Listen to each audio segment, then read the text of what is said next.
Rage on that beat, going crazy.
I'm the best at juggling. Look at me. I don't even fail. You might see people doing this in the game and they kind of fail and they start looking around like what happened. Listen, my juggling skills are insane. But anyway, guys, as you can see, it's raining, man. We got puddles everywhere at the base. Lucy in the back, she's not enjoying it. But listen, we got to stay out here. We got to stay consistent. We got to keep the content pushing out. And that's why I'm out here, man. But listen, welcome back to another Division 2 video. I appreciate all the support on the channel. We're hitting close to 10k day by day. So just keep hitting that subscribe button and that bell notification. As I always say, if you're enjoying the content, man, just make sure you hit that like button. Turn that from grey to blue, please. It's really going to help me out. It does help out the channel. Now, look at this build. Interesting, right? Okay, so we got 2-piece walkers, we got 1-piece Jarl, we got 1 Femrus, we got 1 Seska, and a 511. As always, I like to tell you my improvements. It's 1 improvement for this build. Quick and easy. Backpack. I don't want a 511 backpack. Why? Because it gives me 10% health. Please guys, what is health in this game? I made a video on this previously. I wanted to shout out and tell everyone that, you know, health is just a wasted attribute in the game right now. Please, what does it do for us? That's my only improvement. I would change the backpack for a Seska piece, and I'm going to explain why in a second. But let's get straight into the weapons. So we got a military P416 and a Super 90 for the shotgun. Wait. I know you're excited. Just wait, man. Just wait. We're sitting at 1.1 million armor, which is decent. It's all right. And you're going to see why this is, you know, a PvP build in my eyes. We got 101k damage on our assault rifle. Rolls on here are decent. I would rather have damage to armor, but I mean, you know, it is what it is. Talents on the gun. We got INSYNC. Hitting an enemy grants plus 15% skill damage for 5 seconds. Using a skill or damaging an enemy with a skill grants 15% weapon damage for 5 seconds. Damage increases are doubled while both buffs are active at the same time. You're going to see where this talent comes into play. And guess what, guys? I have the same talent on my shotgun. This is all going to be explained, but I'd just like to show you the weapons and what I'm using before I dive straight into, you know, the reasons. For the mask, Walker's mask, what does it give us for having 2 pieces? 5% weapon damage and 5% damage to armor. Decent. Alright, cool. Core attribute on top, weapon damage, attributes, hazard protection, crit chance, and a mod slot of what? Crit chance. Guys, on this build I'm trying to implement some sort of hazard protection with crits and some synergy. We're going to get into that, but for the main attributes, that's what I'm trying to do. Hazard protection and crits. Chest piece, the second Walker's piece, which is giving us core attribute of weapon damage. We got explosive resistance, which I would love to change to hazard protection, but sadly we get what we get, man. Crit chance and a crit chance mod slot. Now, this is where it gets interesting. Talents on the chest piece. What do we have? Spotter. Amplifies total weapon damage and skill damage by 15% to post enemies. So you're probably thinking, nah, I don't like this. I have to pulse with this build in order to use this talent. Incorrect. Technician laser pointer that pulses targets at which it's aimed.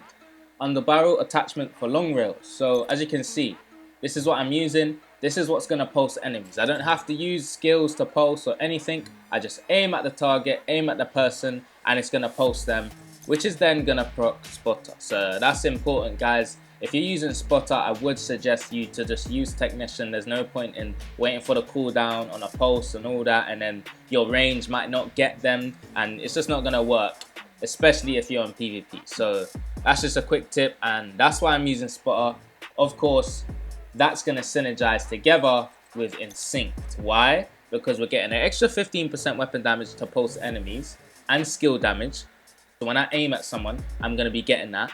And then with INSYNC, we get an extra 15% skill damage for shooting an enemy and an extra 15% weapon damage for using a skill on an enemy.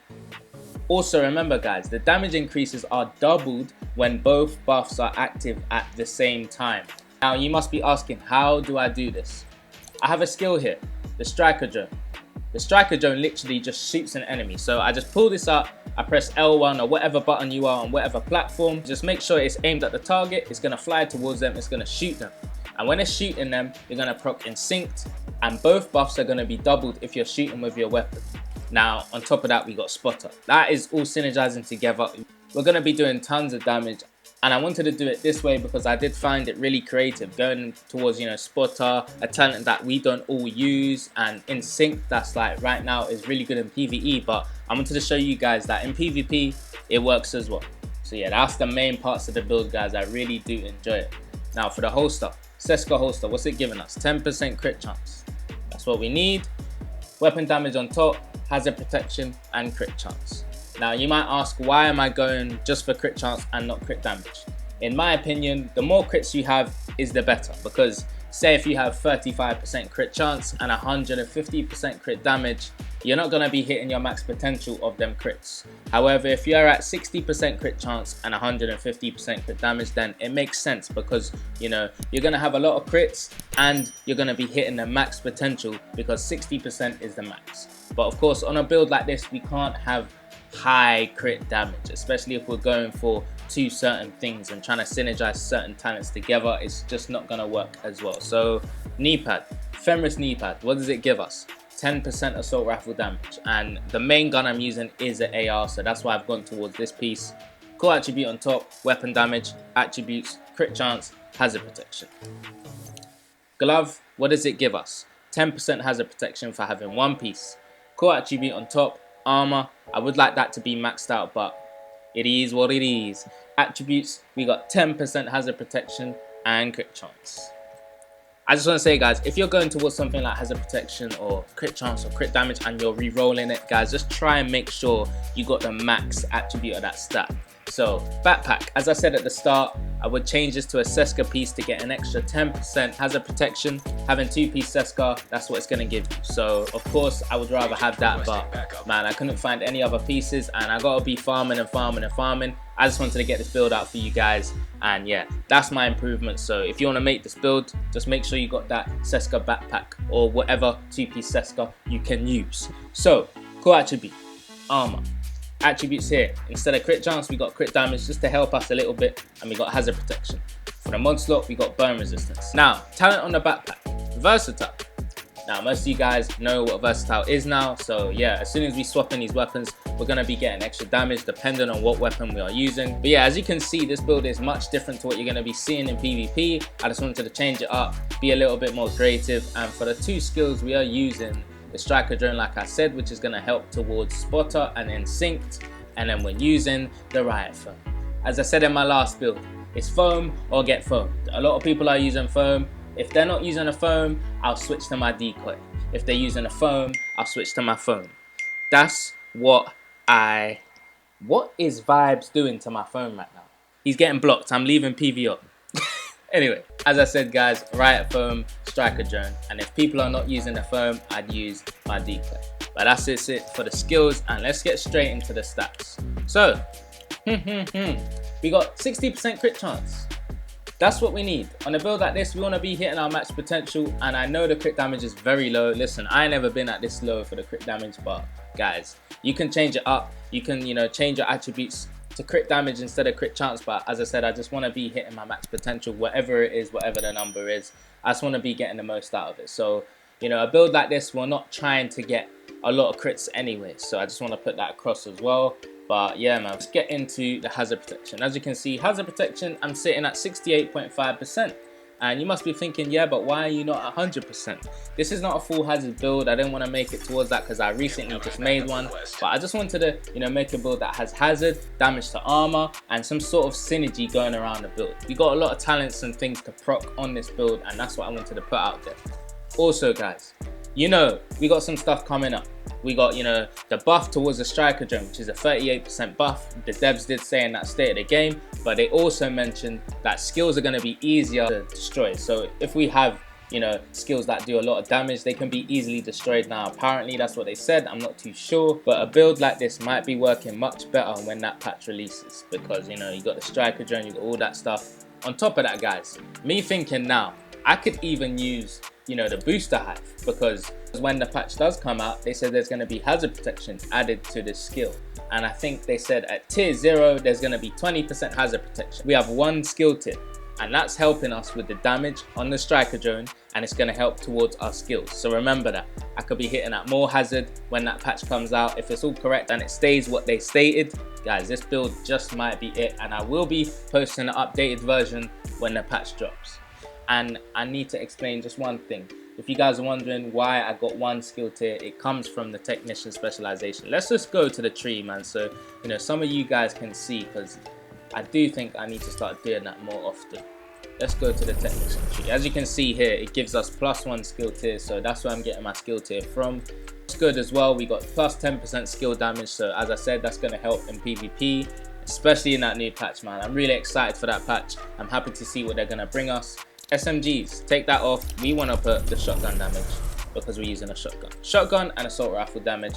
And if you're looking for the grip, which gives you that laser pointer, it's right here. And I appreciate all the support. Thank you for, thank you with the channel, to supporting me all the way. We're so close to 10k subscribers. Just keep smashing our goals, man. Let's just get it, man. 100+ likes into this video, and I'll keep the content flowing. It's been Division Addiction. And as I always say, man, get out my videos and don't come back. No, I'm joking. Peace, love, and guidance.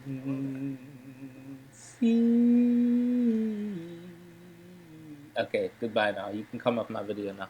Goodbye. Bye. Bye.